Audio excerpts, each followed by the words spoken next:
নমস্কার বন্ধুরা, আজকে আমি ফুলকপি চাষের কয়েকটি গুরুত্বপূর্ণ তথ্য আপনাদের শেয়ার করব। প্রথমত, মাটি।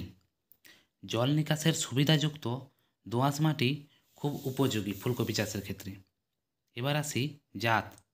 যদি আপনারা পুষা দীপালি এই জাতটি লাগিয়ে থাকেন তাহলে সবথেকে ভালো সময় হলো অক্টোবর নভেম্বর। এই সময় করে আপনারা এই জাতটি লাগাতে পারেন। এরপর বলি, যদি পুষা স্নোবল, দানিয়া এই জাতগুলো লাগান সেক্ষেত্রে জানুয়ারি ফেব্রুয়ারি লাগানোর উপযুক্ত সময়। এবার আসি চারা রোপণ।